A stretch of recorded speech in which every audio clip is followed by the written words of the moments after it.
everyone on here. Ed's coming on, and Gina is still traveling for family reasons. So yeah, we can start this afternoon. We can pick up Bob and Jason. We can pick up from our notes that we took last time that I'll put on the screen here. If you want to offer any starting points for us today.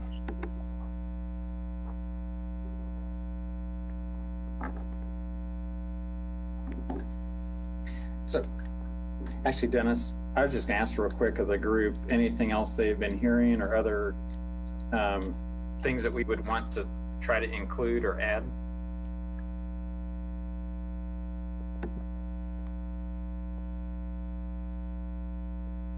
The news release just came out this afternoon from the county about that death that we can add to our updated information from a resident of Riley County, but in a different community where they passed. So that news is out on the street now.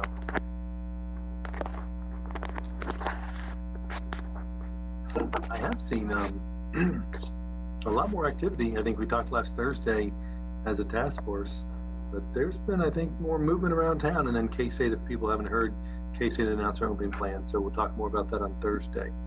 So people have some intentions on how they want to get ready for when students come back.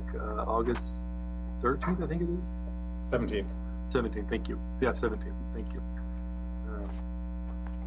But no, is there anything else the other committee members are hearing?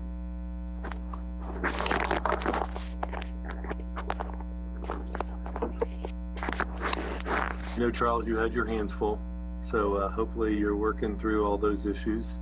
Oh, we're getting it under control. As for businesses, we're not hearing too much. It seems like they're all opening up, but trying to be careful. Has there been any positives, Charles, outside of the correctional facility? Since the last time we met? Yeah, I just didn't know what had happened over there. Oh, yes. We've got 9 active positives right now. Okay. Think all related to that one source, or? Well, from what don't know. It looks like it wasn't transmitting in the jail. It looks like the officers got it somewhere within Geary County, and the inmate that did bring it in, it looks like he got it in Kansas City. The 2 different sources then? Yeah, well, we've got 3 different sources. Sources, okay. Yeah, 2 of the officers got it from each other, and then one of the officers, we still can't track it down where he got it. We're working on it now. Okay. And so we do have, I just make sure we're live on Facebook and everything, so we're good for the committee to make sure those who are interested in the media can catch our conversation today. So back on the draft, bring that back up, Dennis. Yep. Everyone see that? I know Fanny said her mic's not working right now, and she'd asked a question about another topic about the Spark Committee, and the answer is yes, we're going to talk about that some more on Thursday. If there's something that Fanny or others want to talk about specifically for Spark, we're still trying to get the parameters understood for the different phases. There are going to be 3 phases of the Spark funding coming out, and work with the county commission on that as well. So some of that's still evolving, but Fanny did send that out in the chat.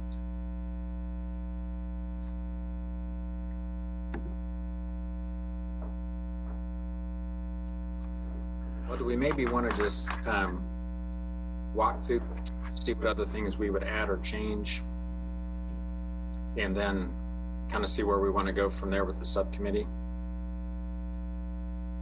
Yeah, that'd be a good start. So when I was making the notes and trying to put this together, the overarching principles piece, I was, quite honestly, was on the comments people were making, things they were saying, either in the task force meeting or in our subgroup meetings. So again, if anybody wants to add, delete, change, I guess if anybody has any thoughts about any of that. This is Ed. Can you hear me first off? Because I'm on my phone and I've never done Zoom on my phone before. No, you're good.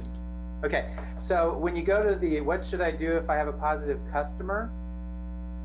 Under the health department requirements, the second bullet says self-quarantine, and that should just be quarantine.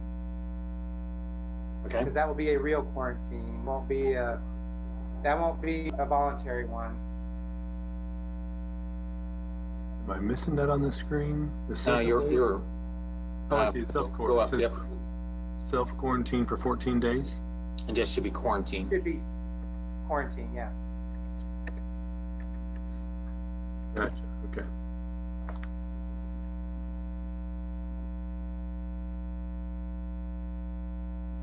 Are there other things you would want to note there, Ed? Under the health department requirement? No, I think when we looked at it on Thursday last week, that was the only thing that I noticed that needed to be fixed.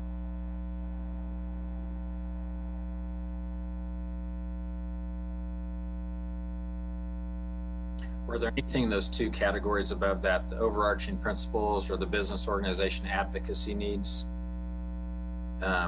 Anything else that's come up that we should add? I sent Dennis and Christy something from WorkWell Kansas on how to deal with COVID and employees and mental health. It looked like a really good resource. So I'm not sure if you would want to use that or not, but I thought it was really good, and I wish we had it 2 months ago. And I've not gone through that yet, so I will see what's in that we might add under these categories. And there were a lot of checklists that would be helpful, talking about different aspects of wellness that maybe the business owners would be able to use.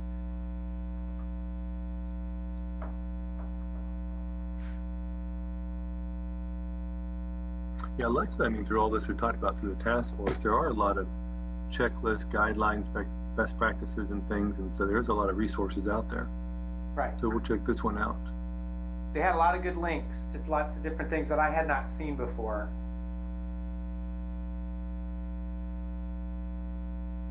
Well, so I guess one of the questions that we had earlier about on the next to last bullet on the overarching principles, encourage strategic approach to any future restrictions or orders. And so I don't know, Ed, I hate to point to you, but Charles also may have some thoughts. When there comes a time that there are no orders, it's kind of, I think, in the minds of many people from the task force, particularly business owners, does that mean in some people's minds that they don't need a social distance, they don't need to do different industry standards, requirements, best practices? I think a lot of people want to know, okay, we're not under any orders, what does that mean? And I don't know how, I think this task force would be good to help prepare people for that, or to help people figure out how to maneuver in that environment. Any thoughts on some of those discussions? Well, I don't know that what we would recommend to people is going to be really any different than what we've always recommended to people about public health: washing your hands, in this case, keeping your distance, and paying attention to what's going on, paying attention to your symptoms. I don't know how long that's going to be a requirement, but it always should be a recommendation.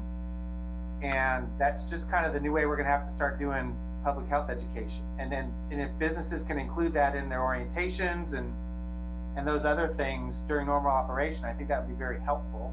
And then people aren't so surprised, because I've kind of been surprised about how surprised people are, because we've been selling those wares forever. So either there's a lot of things that means. So I'm not sure exactly what the bottom line cause of that disconnect is, but that's definitely something that we need to work on to make sure that those ideas basically become permanent, and that when people heard us talking about it before, it wasn't just because we were trying to control what you do. It's because bacteria go from this person to that person by their hands, their food. Viruses go through your mucous membranes out your nose. These aren't things that we're making up, and they're really not new. So I'm wondering though, I mean, I don't know what we're saying right now about bar stools at bars or at countertops. I'm wondering if a business owner in a month says, we're all done, I'm bringing the bar stools back. So I don't know if there's stuff like that, or people say, right now I've got 8 booths, but I have 4 out of commission. In 2 months, I'll feel comfortable bringing them all 8 booths online. Is that a reasonable thought that we think people will have? Bar stools are back. Are they? Okay. They're back. Yeah. I mean, not every place, but. Well, that's what I'm like, so just stuff like that, I'm trying to think, I see people will be relaxing over time, or people will say, there's no orders, the Kansas is reopened, we don't have to do anything. And I think is that part of the work of this task force is to leave the resources, encourage the social distance and other things in perpetuity, so to speak. We had a little conversation earlier about buffets. How do you do buffets? Can you do buffets in different ways? I mean, I just see businesses may say there's no orders, we're reopened, I'm gonna go back to how it was in February. And do we see that being a natural progression? This is Cheryl. I can see that just by human nature and just as things are, how things look right now. But I think as a task force, we should encourage continuation, because we look at students coming back. There's a lot of visitors that we have, whatever events that are allowed to come and utilize the space here. So it's not just, we're just a tight-knit community and we don't have a lot of transactions in and out. So I think it's, communicating to individuals those variables and to keep up those practices, because we have visitors coming in and out, people are traveling to some degree, and you may go areas where there is a higher concentration and those things are still in place. But I think we want to continue to have everyone keep those practices and be aware that we don't want to stop. We don't want our businesses to stop doing things. We don't want our communities to stop. And because I think when that starts to slide, then we might run into, if something comes up, then we got to deal more so again with consumer confidence, as well as having a spike. I was just thinking, I wonder if we do put an overarching principle, is that Manhattan, Junction City, our region, I don't know if it's the right word to say it, but as a transient community, meaning we have a lot of people coming in and out from military to college students to commerce. So I don't know if that, you're right. I think, Cheryl, what you're saying is be aware, be vigilant, keep it up, because we do have a lot of people traveling in and out of our region for family gatherings, football games, military things, other things. I think that might hopefully be the reminder for people that we do have a lot of people coming and going. Absolutely. Yeah, I think we need to stress to the businesses that we're not out of this until we have a vaccine that's effective. So even if there's no orders out there, it could still spread to their employees and cost them money.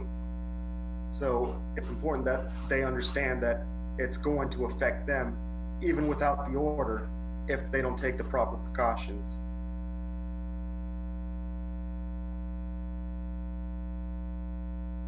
Yeah, the other thing the message that we might send out is, a lot of people have suffered a lot of things, business owners, everybody, everyday people, because of the not having a job, not having business, not being able to go to your mother's funeral or visit your parents in a nursing home.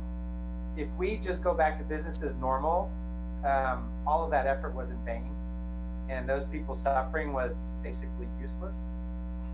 And I don't see how we can accept the concept that we're starting back where we left off to begin with. It's not true. We're starting off with a new disease that we've never worked with before, and we're just figuring out how to work with it, and we will. But like Charles said, every step of the way, every new order that we've done it with the proviso that if I get an outbreak at a nursing home or I get an outbreak at an identified business, that's going to have an impact. And we don't know who those people are going to be or if they're going to be any people, but they're all going to start again from scratch if they're not paying attention to what's going on. And like I said before, this is going to change the way that we do public health education in the future. I mean, any health department is going to have to adapt the messages and really concentrate on the things that they have to react to when they get their disease investigation stuff through the state portal. I mean, we might be seeing COVID as a standard thing that we have 10 cases of a month from here on out. We don't know. But I do think that if we leave it to where it was, that what we've done is in vain, and that it's not going to be a realistic starting point from where we are now. Thanks.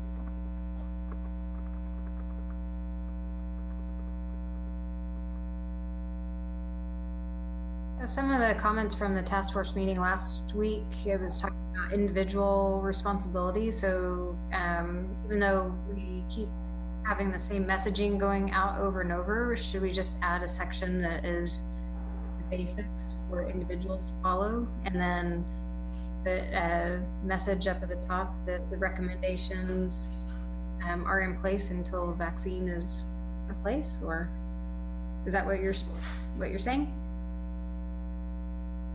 Well, I think the recommendations, whether we have a vaccine or not, would be in place. Well, I guess the 6 foot distancing, not so much. But the hand washing and all of those other things that we were doing before, I don't know that those have changed. I mean, we just want to keep bacteria and viruses from being spread from person to person. The 6 foot distancing, we'd have to see how that goes, but I don't know. Charles, what do you think? No, I agree. I think if people weren't washing their hands before, they were wrong. Yeah. We gotta let them know that's important. What I'm concerned about is once there's no orders left, people are going to think it's completely safe and there's no issues. And I've already seen that with some of the places. They said since the governor backed off on the Ad Astra plan that it was safe now. The numbers are going to go up, and we're trying to prevent that. We've made, what's it called? We've taken a lot of ground, and we've been successful, and we don't want to lose that because people are sure that the virus is gone.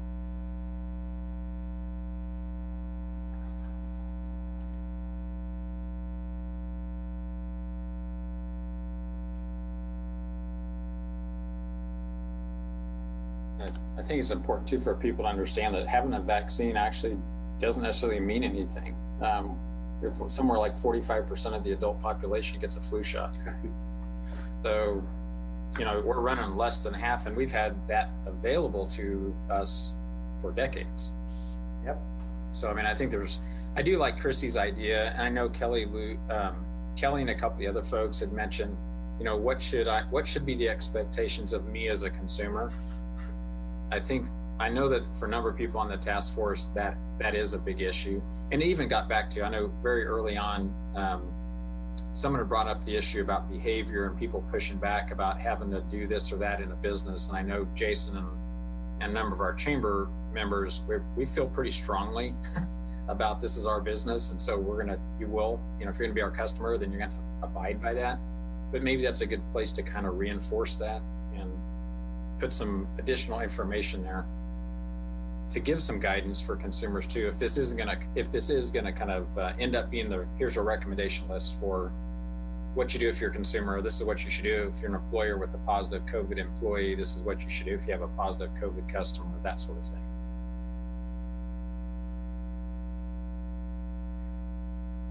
I guess for, Fanny, Cheryl, some of the other folks on the call, are there other things that you've thought about that we should add to what I should do if, either a positive customer or a positive employee? This to me makes a whole lot of sense this week because we are directly involved with a couple of organizations who have this happening to them, either a positive customer or a positive employee. And I think on their behalf, any more guidance is actually helpful.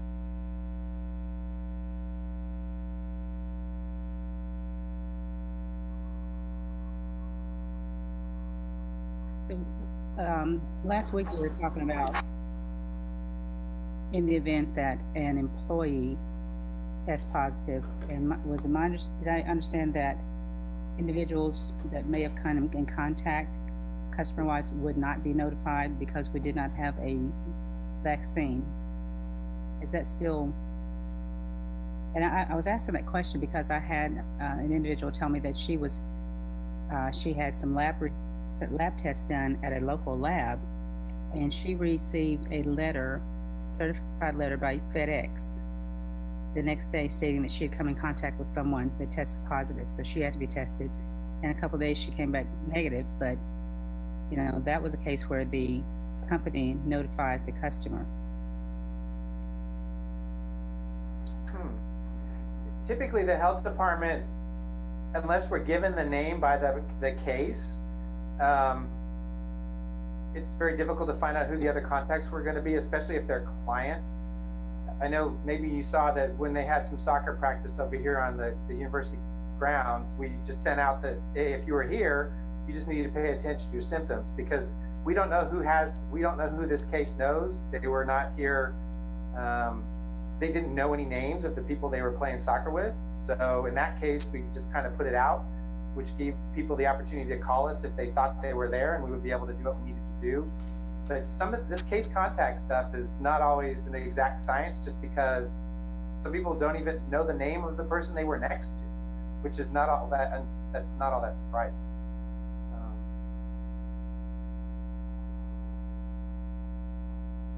One thing that with the recommendation term, instead of making recommendations, because when we say recommendations, people say, oh, there's an option not to have to do this.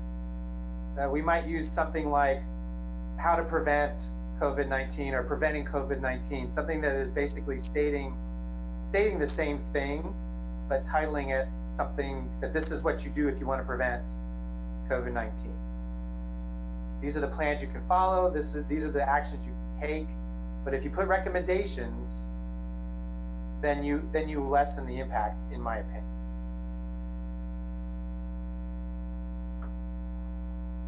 That's a good nuance, Ed. I like that. And most things you look at for fact sheets for those kinds of things, there might be some recommendations on there, but they're like recommendations for what types of shots you should get, as when there are choices. Not so much outright, yeah, you need to wash your hands and cover your nose, wear a mask, whatever it winds up being.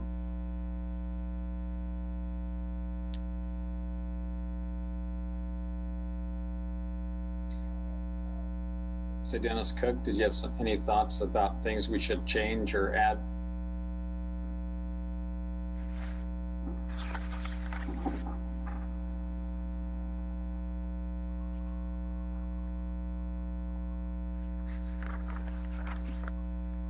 Dennis, you're muted.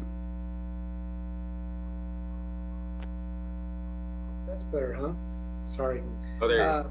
Sorry, I couldn't see it. Information for everybody, just reminding them that this is how hard it was when you were not open, and here's what you need to do to make sure that this community and everybody stays healthy. So we're going to be giving them all that information and really asking them to continue the vigilance that they've been doing. So I think the wording is right. Maybe it's not so much a recommendation as these are this is what we need to do. Without mandating, but it just tell them, here's how you keep us from going backwards. And I agree with that, Dennis. And one thing that I noticed, because I have not been out much at all since March, but I was out a couple of days ago, and we have been talking to the community about placing signs up, things to put in place, and they're doing a great job. But I did notice in every location, all but one, the employees had on masks at the guard. The stands here up 360 degrees. And but for example, I'll just give as an example, Marshalls, they had a sign up, and I really didn't pay much attention to the sign because I had on my mask. Ran in to return something. They had the arrows, and of course the store was half wiped out. There were a lot of things. That just really shows you just how devastating this is, because shelves were empty. But a lot of the customers, majority of the customers did not have on masks. So when I walked out, I read the sign again. I thought, well, maybe I read the sign wrong. And the sign said that they expected and recommended, required, I can't think, it was fairly strongly wording and requesting customers to wear masks. But you know, probably people didn't even read it. But then secondly, and they had a checkpoint as you come into the store, someone there wearing a mask, and I don't know if she was handing out masks if you asked for one. And then 2 steps later, there was another person, another checkpoint. So I think the stores are doing a really great job. And I say this to say that I think the more this task force or the leadership communicates what we recommend and keep encouraging it, then that's going to help the businesses. Because I know we've talked about how hard it's going to be to try to enforce or even recommend something. But I think if we keep it out there on the forefront, that it's recommended, encouraged, then that's going to help those businesses that are trying to continue safe practices. Because our consumers, a lot of them, they're not wearing masks. You know, the businesses have them on. They have sanitizers. They have social distancing markers. So I think the businesses are doing great. There was only one business I went into that did not have. They weren't wearing masks. Now there was a sign outside that said only 3 people allowed inside at a time, and there were more, but it was kind of come and go. So I don't know that. I mean, I know it'd be tough to even try to do any sort of enforcement for the staff. So I think the more we speak to that, as long as we can, that's going to help them. And also it's going to make the consumer, at least they keep hearing it. It's not like it just goes away and then they continue to just disregard any safety precautions. Are there things you guys have heard? I know, Dennis, you had like a meeting a week or so ago, you know, with the folks in Aggieville. Are there other things that people are asking about that we've not been able to answer those questions, or other resources we need to find? No, we haven't had any issues. Everybody feels very comfortable now. And going back to what Cheryl was just talking about, I think the more we go to businesses that you feel comfortable and you like, and you tell them that, the more incentivized they are to continue to do it. I prefer that. I prefer the carrot or the versus the stick. I prefer to keep telling people like what they're doing, and or even telling a business as you walk out that I'm a little uncomfortable, I may not come back. And I think that's a better piece of business parameter for these people to understand that what they should be doing. Yeah, I agree. I think the business owners, I mean, you've got to be smart to own a business. And I think some of them don't have all the facts on exactly what COVID is. I spoke with someone yesterday about it, and he thought it was a blood clotting disorder, and that was it. And so he was talking about how once all the orders are gone, that he's not concerned because we have stuff to treat blood clots. And so I think getting the information out there of what the dangers are and what it poses to their businesses, I think we still have to be on that. Well, I actually I agree with that, but I actually made the observation that I think our businesses are still gradually feeling their way through this, because I'd say on Saturday night, I was surprised that some businesses did not stay open as late as they could have. So I'm still interested in how businesses, I think, are still,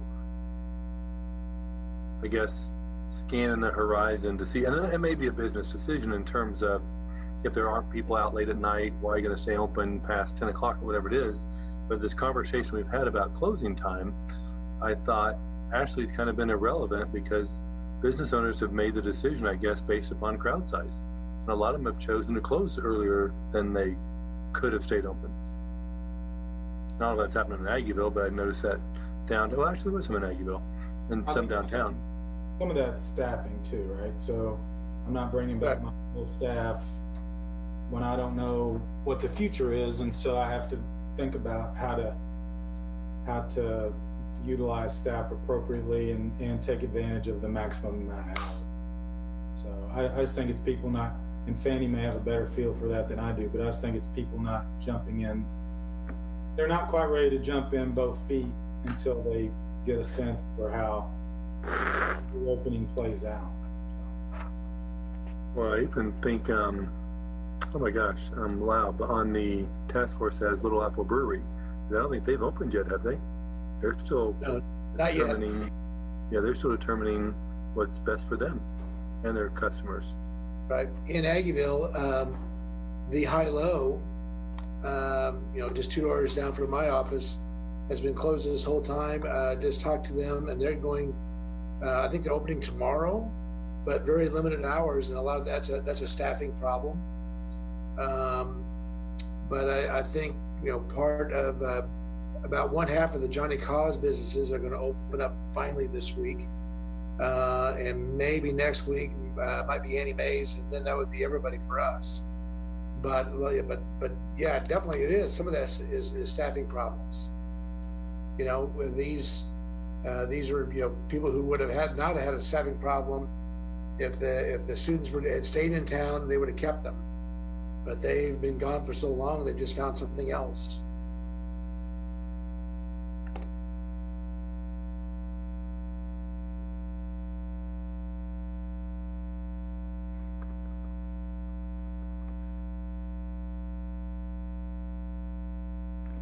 I don't know, Bob or Jason, if we talked as much last time during the subcommittee meeting about the planning for future restrictions.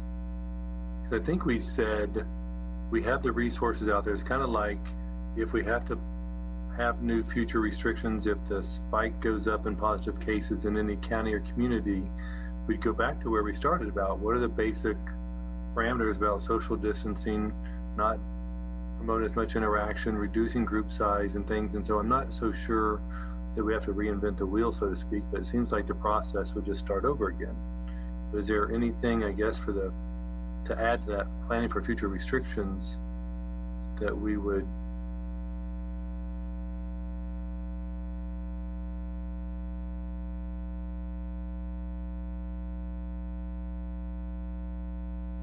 I mean, I think the last time we talked is how can we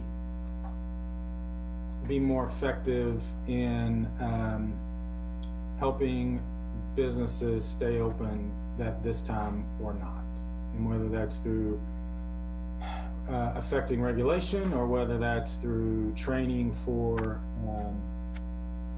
doing business in a different manner. I know one of the things we've talked about since we met last about training. Can you hear me? Yeah. Okay. That we have a new SBDC person starting, and can we get SBDC to coordinate some training that this group thinks appropriate? Because they actually serve all 3 counties plus additional counties.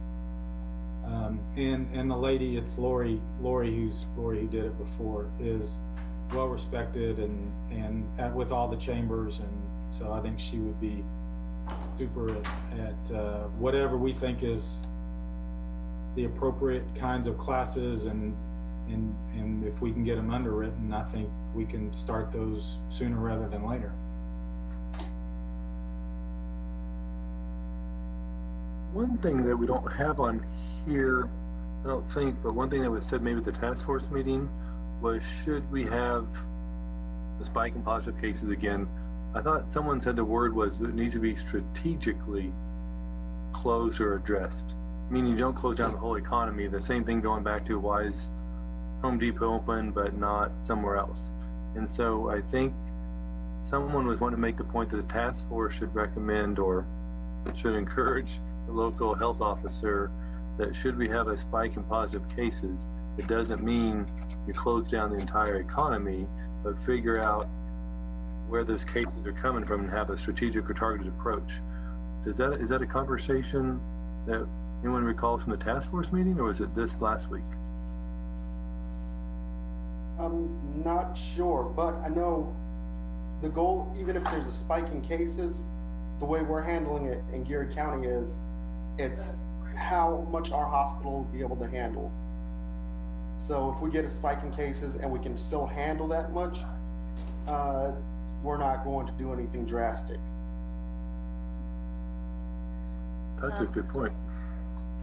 On the note of spikes in cases, what is defined as a spike? Because that's a question I've been asked.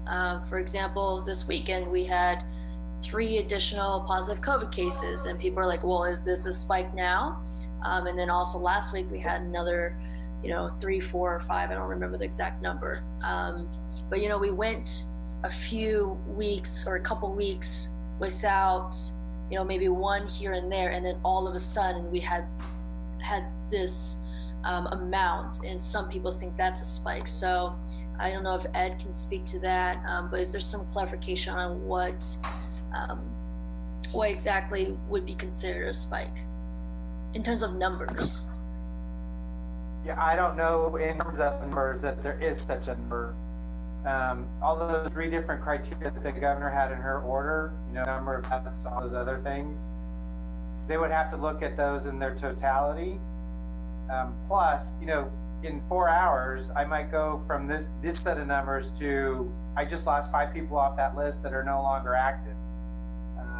So it's things like percent infectivity, how many people are actually infected based on those that are compared to the number of tests. Those seem to be more the numbers that we can put a handle on. But I still don't think there's a number.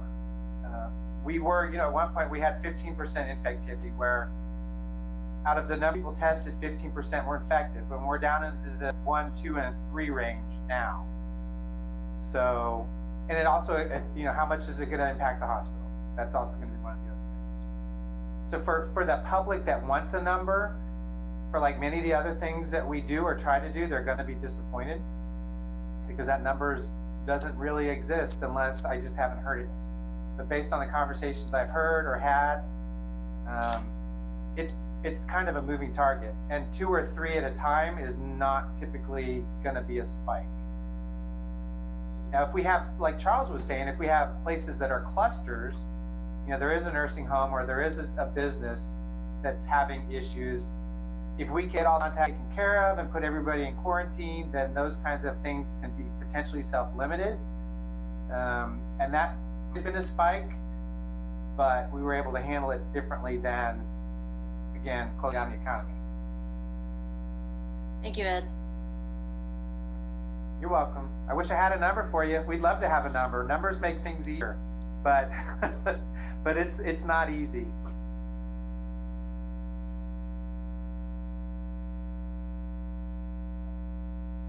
What are the thoughts about, because we've had this conversation at different times during this task force about a website that at least lists the businesses and how they're operating and their safety measures and hours of operation.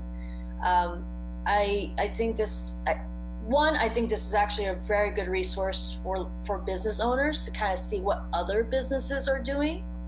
That's one. The second thing is for consumers. I think, just having the lay of the land of, what people are doing. And I think part of the reason why some may not want to go out is because frankly, we just don't know what businesses are doing. And we could say, okay, that's the responsibility of the consumer to do that research. But I do see a lot of benefits in having this central location for businesses and having this information.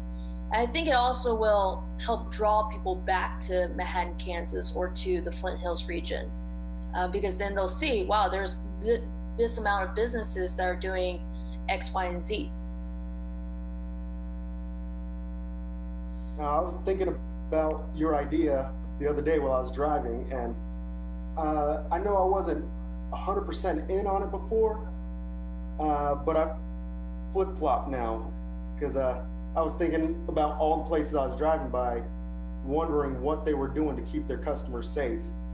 And if there was a central location to look that up, I would be more likely to go to those that are keeping their customers all protected. So I think it's a great idea. It would just have to be promoted so everyone knows where to check. And it would encourage the other businesses to join in on following those safety procedures. Fanny, you had started kind of working on what that might look like. How would it be the way you kind of envision it? Would it be a system that the businesses are self-maintaining to maintain the information themselves, or a staff member from somewhere to then make sure that it's updated and continuously check on? Yeah, good, great question. So from the research I've done in other places, other cities that have done this, it's an opt-in. So, there's not much research done on whatever entity decides to take this on. I think it would be appropriate to make it an opt-in option rather than just populating based on what you see. As for updating it, again, it's up to the entity.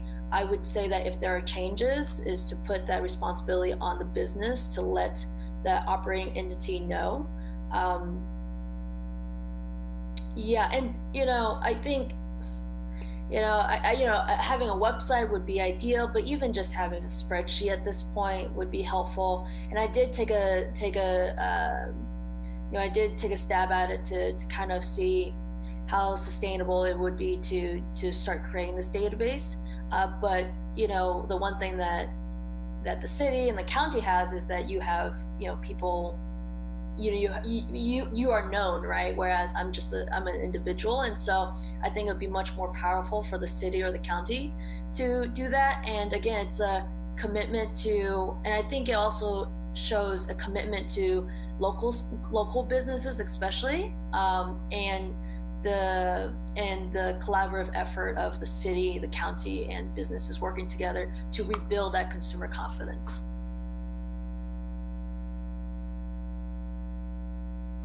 Well, part of my new position with Flint Hills Regional Council, the council has applied for CARES Act funding that is more planning related dollars. But that could be something in collaboration with the chambers, the city and the county to put together the infrastructure behind it to where then it can be posted on any site potentially, depending on how that's structured. I know Flint Hills Regional Council would be more than happy to assist with that, as long as we can figure out kind of from a maintenance standpoint how long that takes. I know some systems can have built-in components where it'll send maybe whoever has opted in an email after a certain amount of time to check to make sure that the information is valid, and maybe an end date where the data would then be taken off if they hadn't heard back or confirmed within a certain amount of time. So it's possible. I think we just need to continue that conversation to see what that looks like so that we can help each entity and get it on as many sites as possible.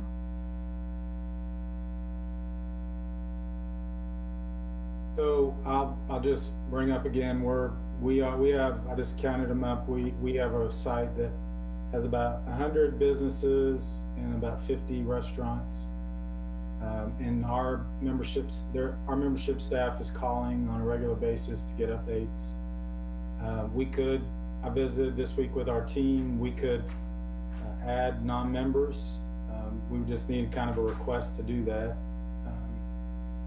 Because right now we're a membership organization, so we do it for our members, but obviously more people getting out and shopping is good for everybody. So, and then we're spending a pretty sizable amount of funds promoting the site.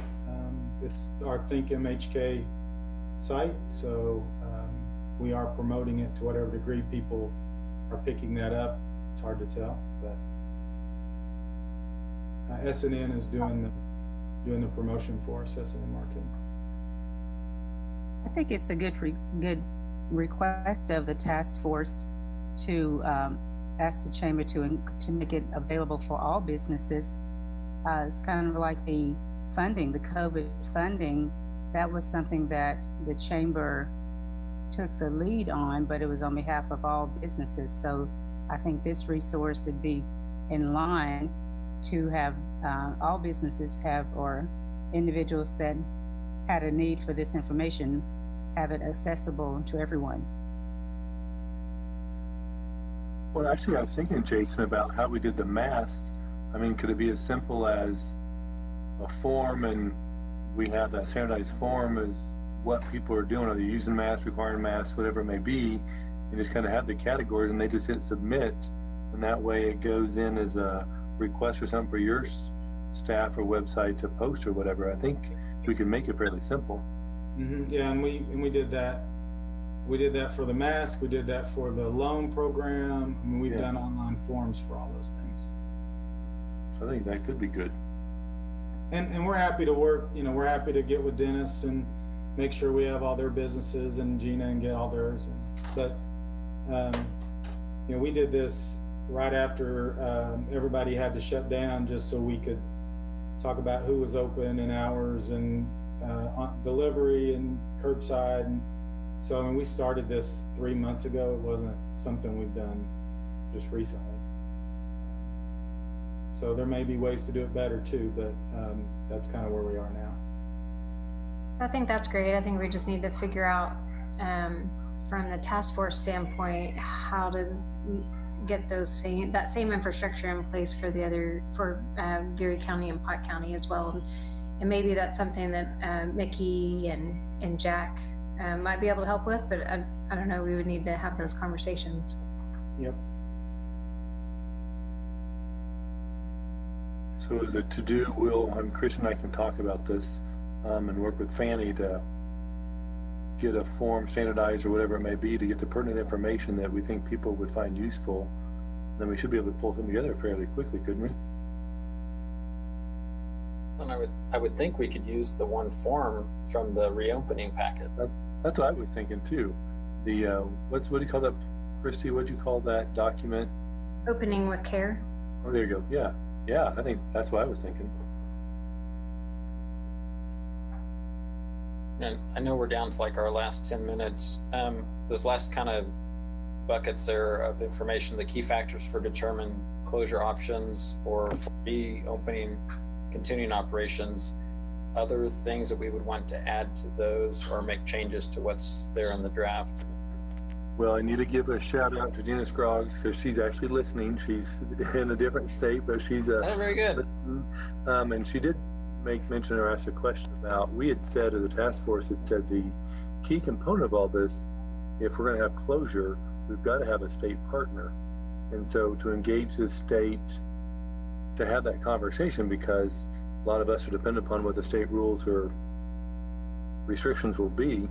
And so my thought was to go through KDHE and work with the Secretary's office. I don't know if that's the right path or not, but with Lyle Butler serving on the Spark Task Force, we might be able to get a resource that we can engage with from the state that would be better suited, I think.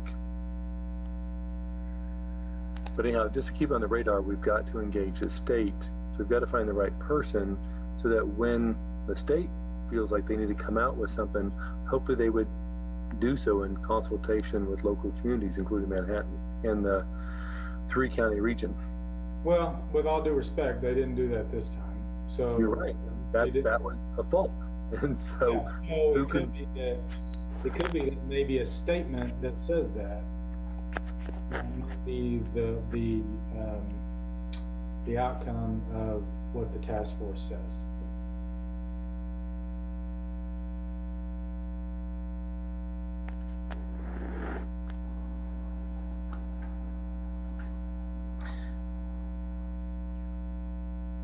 Yeah, that's a good point.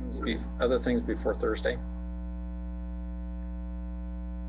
Because I can work with Dennis Marshall and do any other little touch-ups we need to do.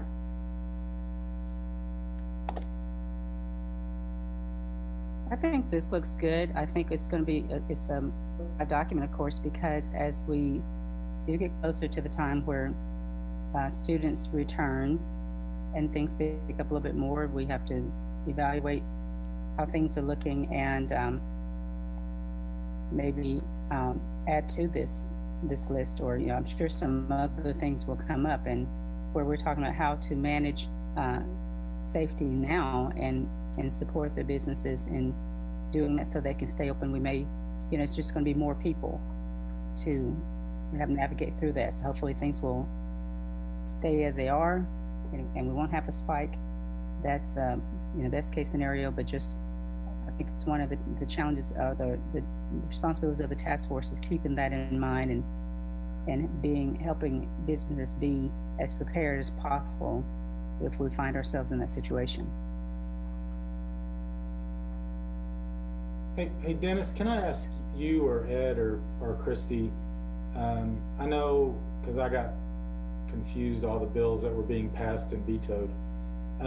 There was a bill that allowed the county, because right now the county can put stricter restrictions but not less restrictive. But there was a bill that said the county could put in less restrictive. I think that's the one the governor vetoed, correct? I have not heard that is an option.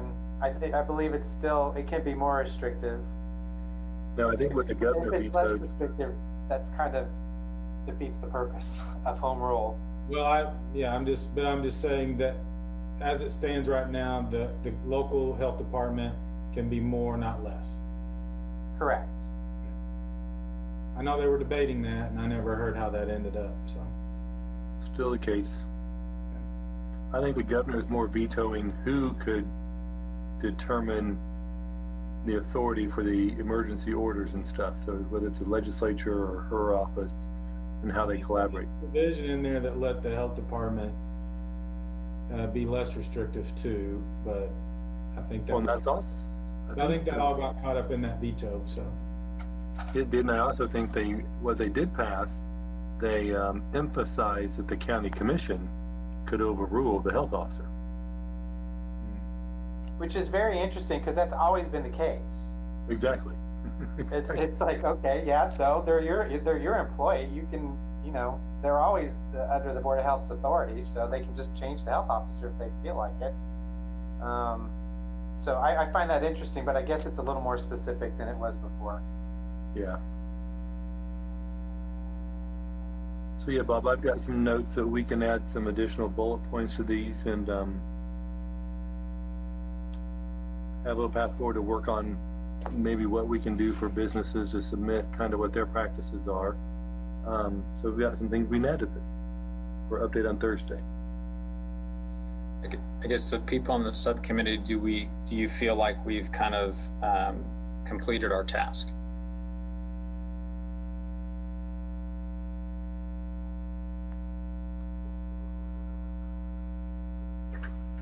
I would say for now. I think we're at a good point for pause. I agree. I just think that there'll be more issues coming up in the fall that we'll have to deal with.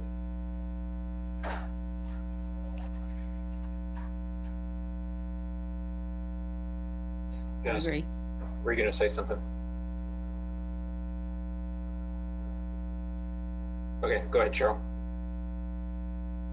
No, I was just agreeing with Charles that I think we're at a good point to pause and just kind of, as issues come up, then we can always come back together. But I think we've accomplished quite a bit and have a